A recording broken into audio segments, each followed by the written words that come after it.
Guys अनि हामी चाहिँ नेपालबाट मेरो विचारमा चाहिँ हाम्रो रिजनबाट स्टालवर्ड स्पोर्ट्सले नै जित्नेछ. Ер нь бол энэ жил BTR-аа авраг авах. Ягаад гэвэл тэд өнгөрсөн үед авраг авч ирсэн болохоор бид шинэ багч гэсэн энэ жил хүчтэй өрсөлдөж юу чаддгийг харууллаа. Yeah, Starward is a strong team, but so are East League teams. There won't be any easy or hard groups. Everyone is stronger here, and the competition has never been tougher. यो टुर्नामेन्टमा चाहिँ जे पनि हुन सक्छ र प्रथम east लिगको प्रथम हुने Tim यो टुर्नामेन्टमा अन्तिममा जान पनि सक्छ र के та कसैलाई के та हामी डेरा प्रथम हुन्छौँ कि Тоглогч нарт бол итгэлтэй маш их чухал. Манай бүсийн бүх тамирчид, багууд бүгдээрээ сайн, бүх мэрэгчдийн тамирчид номер 1 ахыг хүсдэг. Мароккогийн багууд тоглохоор байсан. Тэгээд тэртээ тоглох болохоор цагийн зөрүүнд өглөө байдаг болохоор тэднэрт хэцүү байгаа хаа. त्यसैले मलाई चाहिँ अरूको लागि एकदमै दुःख लागिरहेछ. केही छैन सक्दोसम्म चाँडो सकाइदिउँ अनि अरूलाई चाहिँ होलिडेमा पठाइदिउँ है. धेरै राम्रो भइसक्यो गेम. अब त यसो बिदातिर पनि जानु पर्ला. Та нарын итгэлтэй байдал бид нар жоохон инээдтэй санагдаад байна. हँसाउने कुरा नगर न साथी. East бүсэд юусоо сул баг гэж байхгүй. Та нар бүснэгтийг тэргүүлээгүй хэр удаж байгаа вэ? Бид нар та нарын хэлсэн үгийг харамсуулахын тулд бид нар та нараар кино хийх болно. हाम्रो लागि चिन्ताको विषय भनेको नि चाइनिज टिम मात्र हो. Бид нэр зөв өмнөд Азийн багуудтай тоглохыг маш их хүсэж байна. सो SPMGC मा चाहिँ हामीलाई चाइनिज टिमदेखि चाहिँ उनीहरुसँग भिन्न एकदम इच्छुक छौं हामी. सो SPMGC मा चाहिँ उनीहरुलाई हामी हराउने एकदम कोसिस गर्नेछौं. Тал нутгийн аваргуудын хүчийг удахгүй мэдрүүлнэ та нарт. र म चाहिँ र हाम्रो टिम चाहिँ के भन्न चाहन्छु भन्दाखेरि सबै टिमलाई हामी चाहिँ कोहीसँग डराउँदैनौं र हामी आउँदैछौं सबैजनालाई एलिमिनेट गर्न.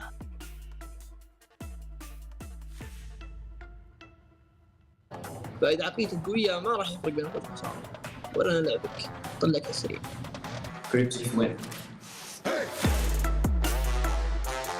السلام عليكم، معكم مهدي شاركو من فريق كريبتكس المغربي أحد ممثلي الشرق الأوسط في بطولة PMGC. Hello everyone, I'm Raouf from Nigma Galaxy, originally from Algeria. بإذن الله جايين هالموسم عشان نحقق المركز الأول في الشرق. I really admire the Chinese team, Nova Esports. أتوقع أن تيمات جنوب شرق آسيا والتيمات الصينية تيمات قوية وإحنا مو تيم ضعيف وكريبتكس قد التحدي بالبطولة. I think the first team in East League might be a Chinese team, but the finals are guaranteed to no one. مثل ما قال نجم كريكسي الليج مو نفس الأول بالفاينل. الفاينل أهم ومع قوة الفرق الشرقية هدفنا السيدة. These goals are too conservative. Our main goal is to win the finals and be top one. الكلام الكثير ما له فايدة. إذا بدكم تثبتوا حالكم اثبتوه على خريطة إيرانجل. I think our mentality is fine. It might be easy to get ahead of ourselves, and we lost some games in season 2 as a result, but we will not make those mistakes again. And I think we're mentally stronger than any other team. العقلية قوية مهمة، لكن قدرة اللاعب الفردية هي تحدد بين الفوز والخسارة. بما أنه نحكي عن عقليات، عقلية تيمنا كتير قوية وما رح نتسرع بالفاينل وما خايفين من الخسارة، وأنا واثق كتير من تيمي أنه رح نسوي شيء بالفاينل. فإذا عقليتك قوية ما راح يفرق بين الفوز والخسارة ولا أنا لعبك طلعك السريع. Nice. You need to trust your teammates, but when it comes to teamwork, we can show you how it's done. داخل الجيم أكيد راح نتصادم مع الفرق الثانية، وأتوقع راح يكون في كر وفر بينه وبين الفرق الآسيوية، ولكن أنا متحمس لتدميرهم مرة ثانية. تاكتيك شبع الفرق اليابانية والكورية قوي، لكن الشيء اللي يفرق داخل الجيم هو المهارات القتالية، وكريبتكس ما راح يرحم أي فريق. كريبتكس وين؟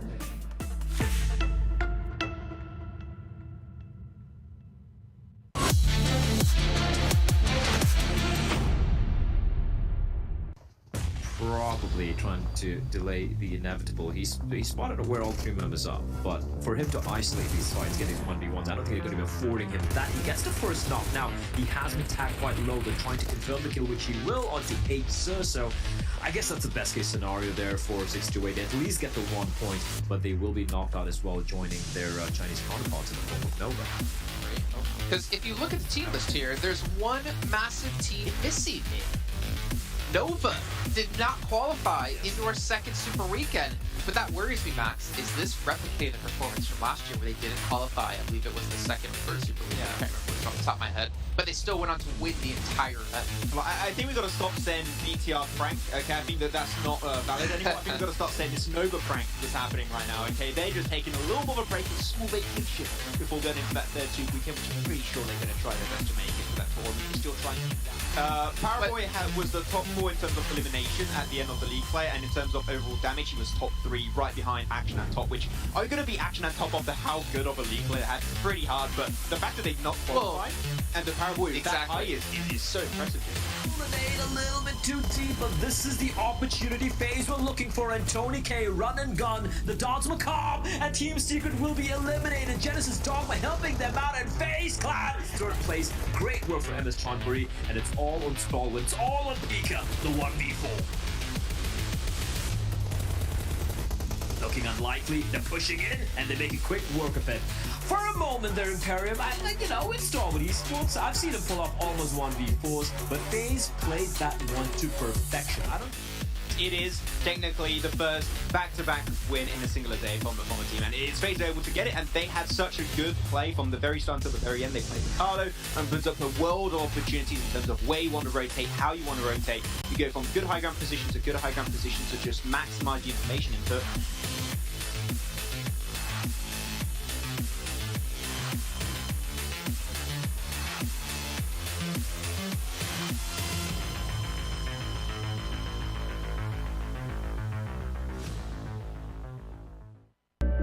I saw the first light, the first steps. Now I see much more. I capture Earth in all its beauty. I see action. I see drama. And I see it in the finest detail. Moments of inspiration. And the first steps. I am the 1+9. PUBG Mobile fans around the world, welcome to the 2021 PUBG Mobile Global Championship. To the top teams across all regions, we have a message for you. The Middle East, you have proven your worth. Now, make your formidable debut on the PMGC stage.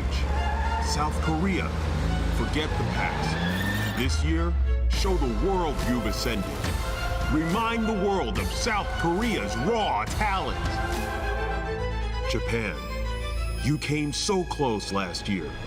But what doesn't kill you only makes you stronger. Bring it back better than ever. The Americas, you're the alpha dogs that dominated the West. Now, lead the pack on the world stage. Southeast Asia, you took down so many strong teams on your journey to the top. It's time for a comeback on the global stage. Europe, it's now or never. Push your limits and surprise us all.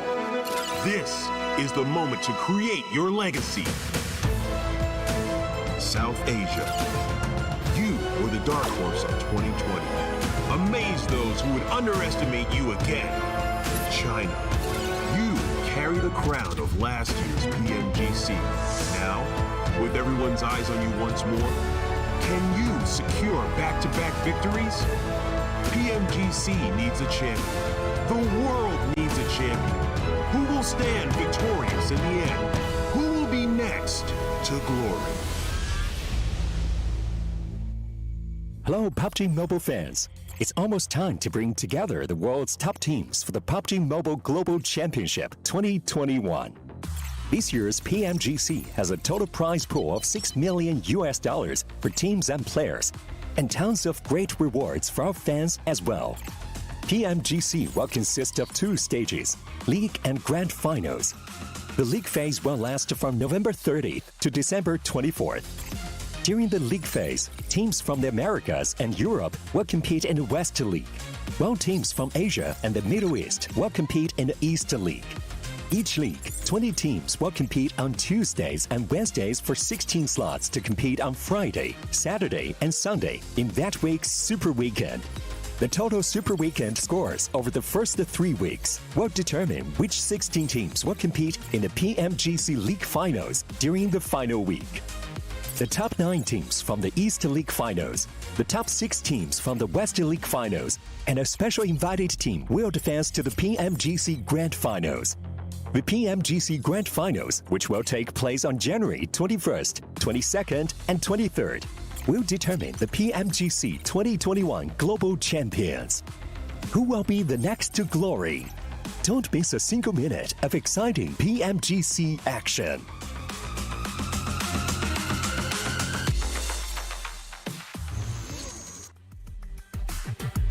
What's going on, everyone? Welcome back here to the final day of league play, the final chance for all of these teams to get through into top 16 and make it into our very final Super Weekend, where all the teams are competing to make it into our finals. I can't believe we're finally here. It feels like it's just completely flown by, but you know what? I feel like all the teams have been feeling the opposite way, really worrying every single night. How can we get back into this, or how can we maintain our performance? Jason Kaplan joined by the lovely Kalaris, who seems to be losing his hair. What was that? It's actually just too big, Jason. It's the complete opposite of losing my hair. I don't know what's going on, but I'll live with it for today. That does sound terrible. The opposite of losing your hair. I'm sure a lot of people out there really love you for that. And also Professor Tarzan on the end. Hi. Hello. Hi. Good morning. Welcome. I feel like I've lost some hair, so it could be better this morning, but it needs to be an even better morning for a lot of these teams, because we know that today's going to be extremely stressed for some of them, because they know the math, the points are not on their side, so there's a lot of points to chase, a lot of big brain plays to move. Well, yeah, big brain plays to make happen here. And Kalaris, I'm curious about your thoughts. You weren't on the show yesterday as you were watching the sidelines, keeping us company. What's your overall takeaway, besides the fact that FaZe Clan is here and FaZe Clan's ready to fight? Oh, jeez. I mean, their man, Genesis Dogma, considering the way they came out blasting after seeing the first 2 games unfold, I could not believe my eyes to see that. But again, down towards the bottom side of the table, I'm really surprised to see Stalwart not have the best start to the day. But we know that they can bounce back, and I'm expecting it. But Kalaris, come on. Okay, Maxman and Professor Tarzan were being so PC with this. But realistically, hot drops. Do you think they're going to happen? Do you think we're going to see some teams try to punish like TJB, Bigatron to try to keep them out of top 16, keep them out of getting through into the finals? Oh, I really wish they would. I really do. I mean, Blank was alluding to the fact that we had obviously the drops going on Miramar, potentially to actually influence some drops on Erangel, and I was talking about it with him whilst even the broadcast was going on, so because I was so excited about potentially the knock-on effect of those things occurring. But I still think there's too much of this gentleman's handshake, which shouldn't exist, because you should be trying to push some strong opposition out towards the very last stages of this tournament, but I don't know if it'll happen, Jason. Yeah, I mean, exactly. There's a lot of money on the line here. $6 million for all the teams that they're playing for it. If I could do anything in the terms of like hot dropping and keeping a team out to potentially get myself $100,000 more, or even more than that, hell yeah, I'm gonna do it. It's part of the game. Yeah. And, forget the gentleman's agreement. Go for the fights. Keep out your competition. It's their fault. They're not doing well in the week already. So why should you be punished for it? But we can see here, Tarzan, the groups, and continue this conversation, man. Yeah, I think it's time to see some hot drops. I know we've been thinking about, it might be too early yesterday. There's actually, it's down to whether the team themselves can really handle it, like to execute those plays. But it's also important to see which teams to really punish. Like, what teams are more punishable? Which teams are looking a bit more scared and unprepared in maybe fighting just on the go? So those are the things that they need to look out for. There are certain teams who will take you on and happily fight you. So you need to see what teams to really drop on. Yeah, I think one thing is stay away from FaZe. Their lowest ranking yesterday was 2nd place with 7 eliminations. Their highest place was first with 14. I mean, this team is at 70 points. And the weird thing is to me, James, is the fact that we had FaZe Clan not even qualify in the first Super Weekend. But they've been improving this entire time. Ever since Week 2 came around, they have really shown, all right, we can bounce back from this. We're better than what we showed you in Week 1. And I think for me, that's a sign of a championship caliber team.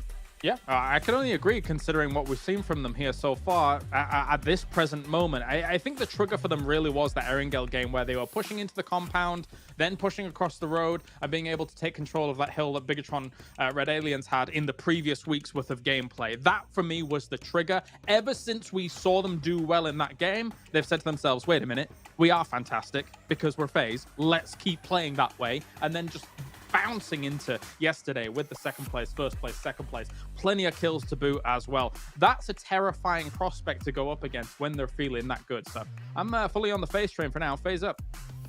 Yeah, fantastic FaZe, actually. I think their new name they're coming out with in 2022.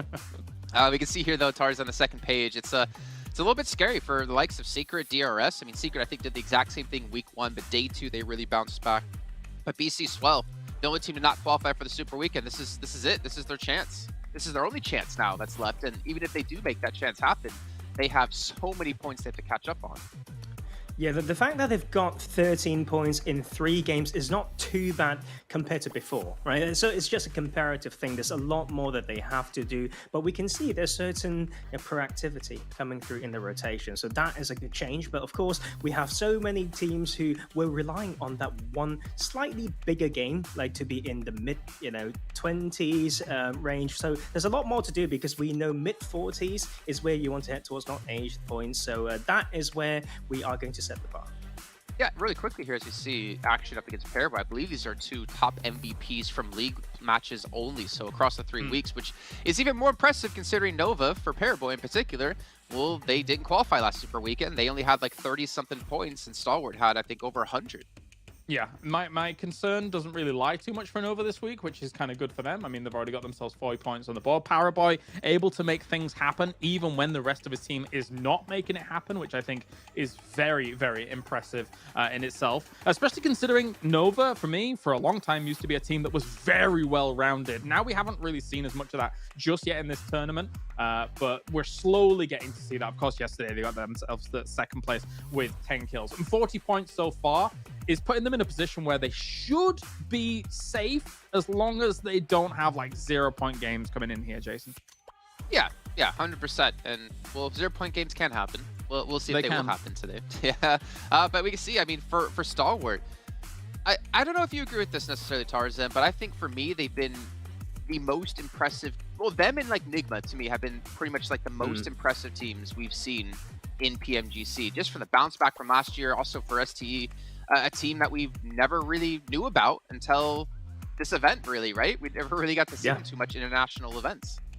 Yeah, I love seeing a team like that come into the scene because they are fresh. It's almost like they have not been affected by the past metas. They came in, they keep growing through the year, so they will be on top of the game, like compared to other teams when it comes to adapting to metas, even create new metas. It's not just this team. The other team that had the run from PMCO online qualifiers was actually Genesis Dogma, and we saw how fluid they play. So that it might be the recurring theme right now, comparing like old Kings and new Kings in how they actually can outgrow the other counterpart. For sure. Jason, just to jump in before the schedule as well, for me, when I look at those numbers, when you're looking at Action 33%, Top 25%, Scry 28 or 29%, Pika 22% contribution, this is a roster in Stalwart right now of all-star players. There is not one person on that team, in my opinion, right now, that's letting that side down. So I think to see everybody performing at full gear here for them looks fantastic. Yeah, fantastic indeed. We can see here we'll be starting things off on Miramar with groups A, B, D, and E. These are the teams that will be participating. So when we get in predictions, don't pull a Maxman, don't pull Professional Tarzan. I guess more so don't pull a Professional Tarzan, considering he's done it more than once, I believe. Make sure you guys. Just once? Maxman, you can correct him on that maybe. No, maybe it was just once for all of you guys. But I do kind of wonder for certain teams. They played 5 matches yesterday. Groups like A and B did, I believe. And now going into today, you're going to have matches where like fate's taken out of your hands. So you have to sit back and just watch the other matches play out. Now, whether or not you're across that top 16 line or not is going to determine how worried you're going to be. So I'm expecting some teams to start off extremely strong right off the bat. At least I'm hoping so, right? And I'm still going to put it out there. Hot drops, come on, man. You know, some teams only have 3 matches left. You punish them early. You could keep them out of the entire tournament. Yeah, when it comes to the teams that have had 5 games played so far, the one team that's really concerned for me is Deadeye's guys. They've got themselves 23 points with only the 5 games played so far. Every other team that I am currently concerned for has 3 games played, so there is still an opportunity, or a large opportunity, for them to strike out. But I'm looking at I think, for a lot of us, BC as well is probably done here. I'm still looking at Bigatron Red Aliens to a certain degree. We still need to have a consistent day coming out from them, otherwise they may end up missing another Super Weekend, and that would be disastrous for a great roster. And there is a chance for maybe like Reject, if we want to talk about them. We've been wondering since week 1, where have they come when it comes to Miramar? That was their strongest map, hands down. They do get a victory on Miramar yesterday, but they've only played out 3 matches, and they're sitting in 9th place. I guess we are seeing a bit of a stronger team out of them, which is really nice. Yeah, I mean, like 3 games, 28 points, and 1 game on the strong map being Miramar, and we're playing that 3 times today out of the 5. You need to do more work to prevent them from going in, and you really have to target them, like if that is your goal, right? Because when we look at the bottom there, before this week started, you ideally want to stop FaZe, the Xavier, Damwon, and BC Swell from going in. Like 3 of those teams been doing decently well already, so like what teams are you going to punish next? I will say as well, though, Damwon is one of the teams that I'm also quite concerned for today. I mean, yes, they started with a 2nd place with 10 kills, but Damwon is so up and down. They are a roller coaster when it comes to results. And if they have, because they're going to have 4 games today instead of 5, if they have a downturn on those 4 games, which can happen given the track record here in this tournament so far, they could quite easily find themselves in a BC Swell situation where it's impossible for them to qualify here into that grand final.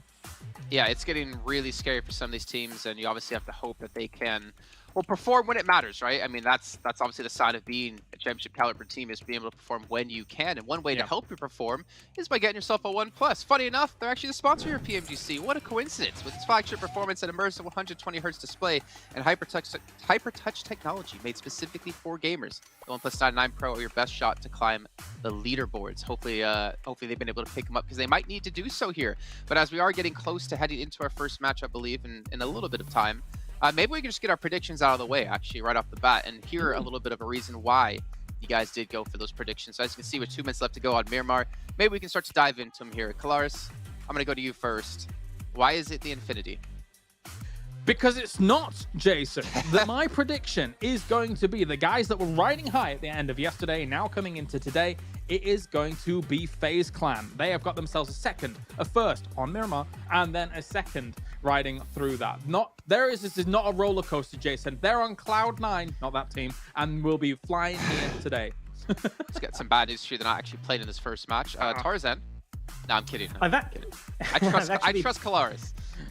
I trust him too, but you know what? Like with me and my prediction, I picked Bigatron Red Aliens. I feel like it's a very bold call, but when we talked about, history of teams, we talk about, it's like my mom said, do you want to be loving or want to be right? And I actually want to encourage, I want to see them do well. I feel like we've got different types of surprises in this tournament. We haven't seen them come in with the biggest pleasant surprise. It would mean so much actually for us who've been, following the scene for so long, to see them actually have one very solid game. I think you do have the best track record out of all of us, to be completely fair to you. I chose Infinity because, it's Infinity. I mean, why wouldn't you choose Infinity? I mean, whether I'm right or wrong doesn't matter, because they're always playing well. They're always one of the top performing teams. So, suck it, guys. You're not wrong. Infinity. You're not wrong. The thing is, they also not won a single match ever since I started to predict them. So, that's not good for you. What has gone on? Has Max passed on the curse? Is that? I don't know. Maybe. We'll see. I still have time when we get to the finals. But ladies and gentlemen, let's head over to our commentators here to kick off the first match. It's going to be John Allen and Blake once again. Thank you very much, Jason. We're going to be getting into the first map of the day. It's getting pretty close, too close for comfort for some of these teams to have to qualify for these super weekends. Looking at you, Nova, hoping that they can be able to slip on in. Blank, you feeling nervous, or are you feeling cool and calm to get to Miramar? I feel nervous about this bloody wire. Get it around my neck. It's getting in the way. It's getting in the way. Just like a fair few of these teams are getting in each other's way. And I would like to see more of these teams, like the boys say on the desk, go for a few of these hot drops. I mean, it would make sense. Wow, this is one of the straightest playing paths of Seed coming down from the bottom of the island all the way to the top side towards Tora Armada. So a little bit of an interesting one, but this actually, I think this is one of the most fair playing paths you can get here on Miramar. On Erangel, you're really hoping for that straight horizontal one, but I think for Miramar, like a vertical one works out much better in your favor, especially when it's towards the center like this, because getting towards the top side of the map takes much, much longer, whereas a lot of these teams, they can just ride it out all the way to the end. Hopefully just trying to get everywhere they're going. I feel like it's not too prohibitive of too many places here, but Infinity potentially looking to drop. Are we going to see that reconflict over an Impala? That's what I'm sort of looking for early in this gameplay. Yeah, I mean, Impala seems to be a position that Genesis Dogma is very fond of at the moment.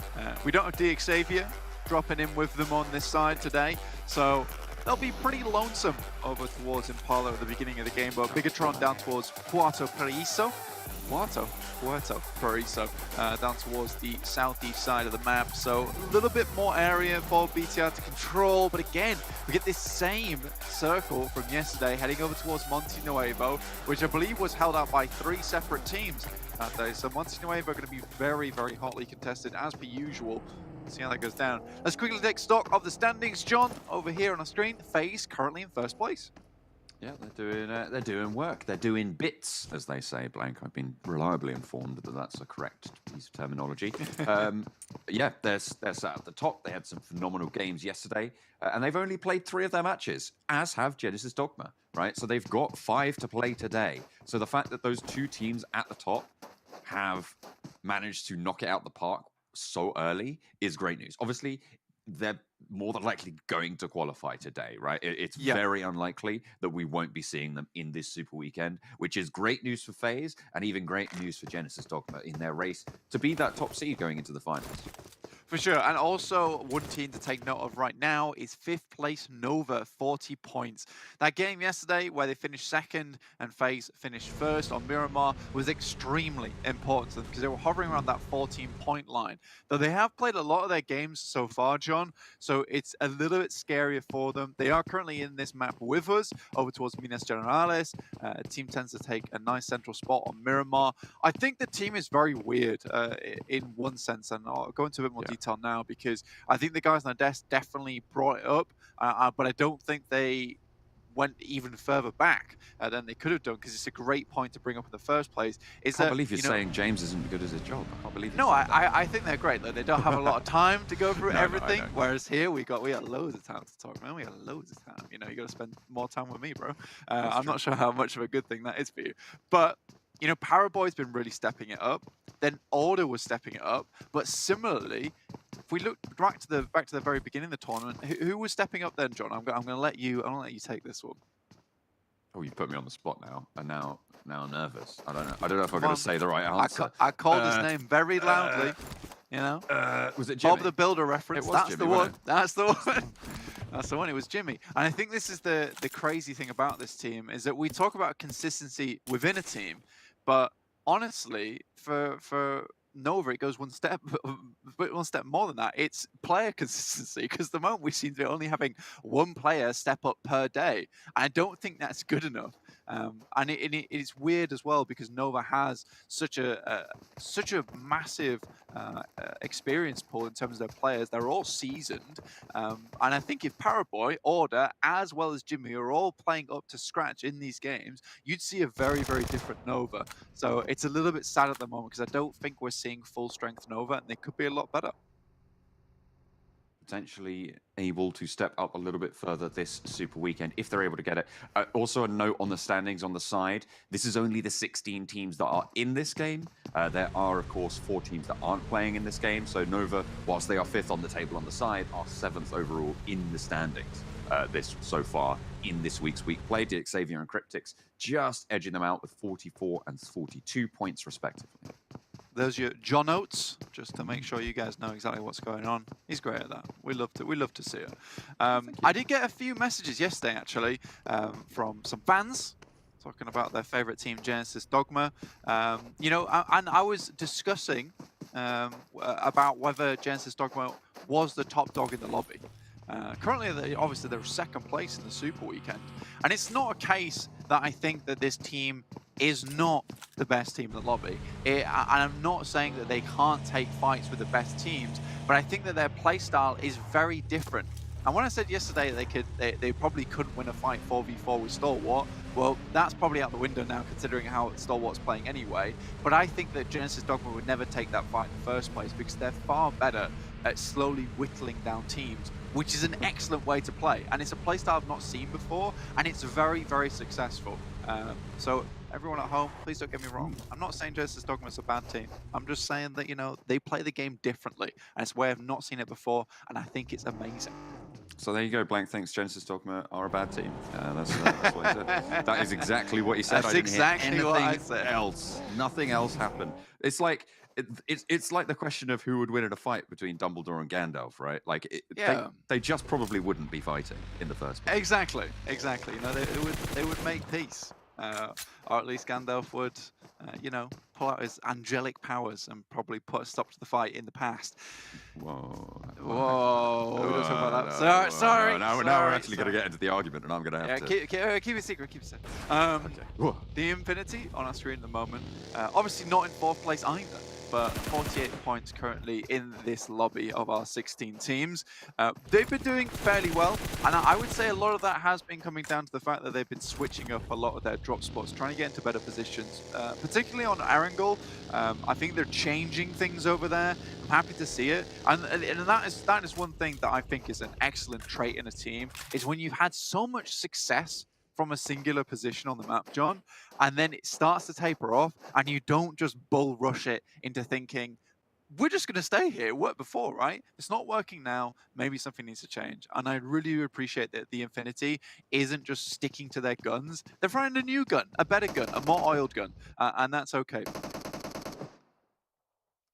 Only if you oil the right bits of the gun. It's very important. If you oil the wrong bits of a gun, you're going to get a face full of smoke, and you're not going to have a good time playing.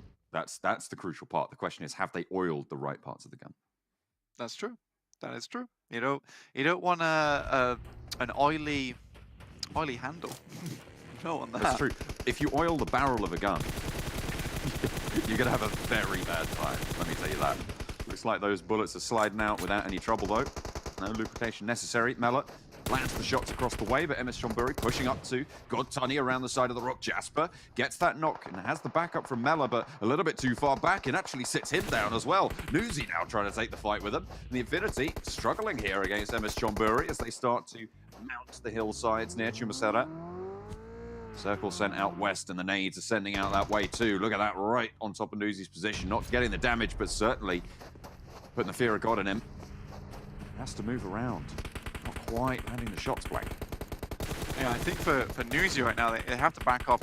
And for the Infinity, losing God Tunny at the start of this fight is basically disaster for them, because God Tunny basically immediately plays that anchor position for them, and that's where they all regroup from. So I think that when the Infinity loses God Tunny straight away, that's when the team starts to look a little bit questionable, because I do feel like God Tunny is very, very impactful when it comes to retreating from a lot of these fights, or at least retreating with majority of members still alive.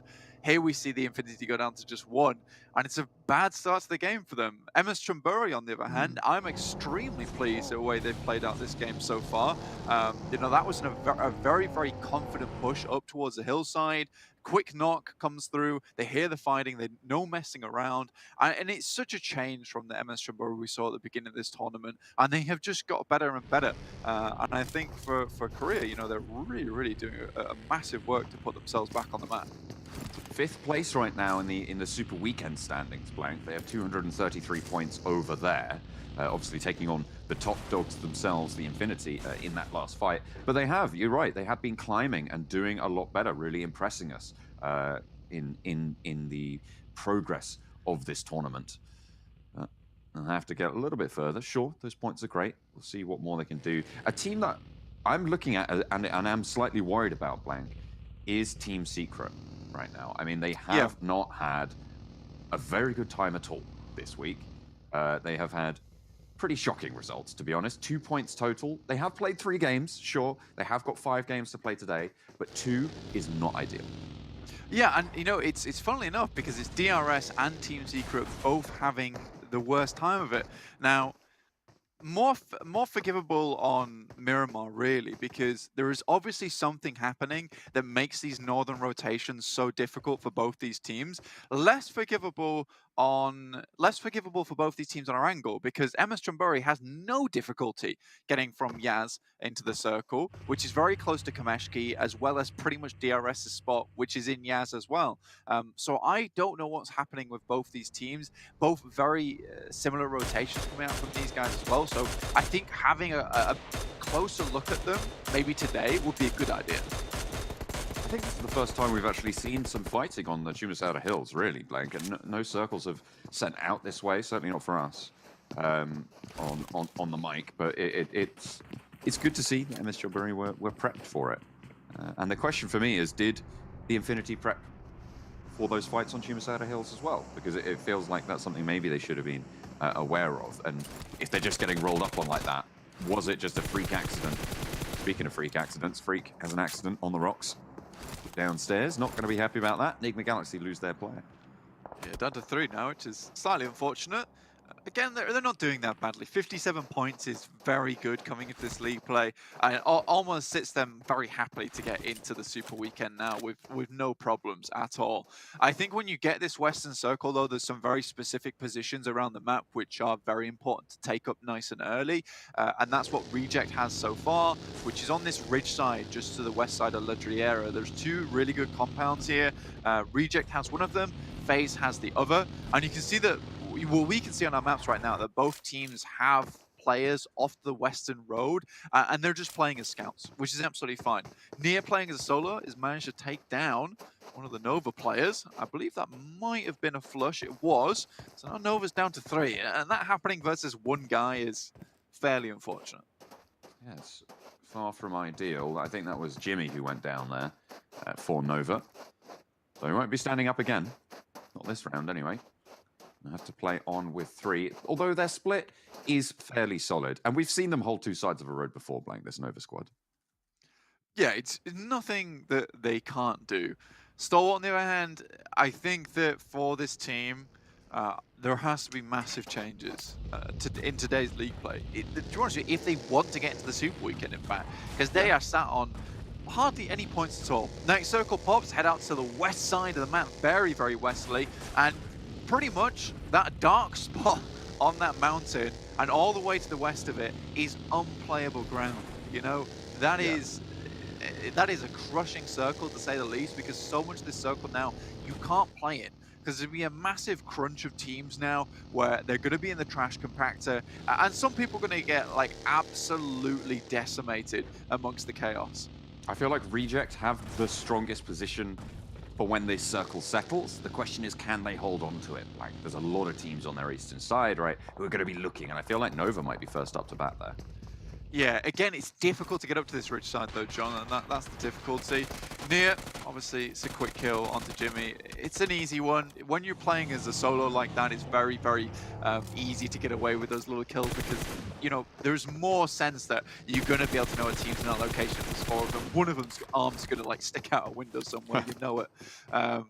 DRS, though, again, struggling on this northwest side, but it is versus Enigma Galaxy. You're only down to 2, so this should be easy enough.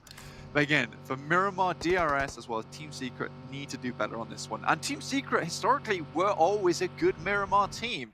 But that was when Yuhai was in the lobby with them.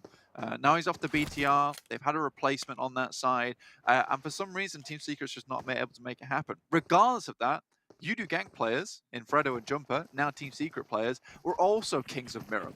So there's absolutely no reason why they shouldn't be still good on this map. If you're going to farm a couple of points, I mean, not to be mean or anything, but BC Swell might be the best targets to do so against there. Zessi getting taken down actually by FaZe, who finished that one away. A little bit less threat around the way. BC Swell still in the fight, 3 players alive. Final player for Infinity down the hill, and maybe actually looking for more. Order finds one, sprays around the side, and it works out on the broad side as well. Swings out for another. Doubles up, and Order looking to find the 3rd and final player standing. King moves in for the backup. Just this against the world.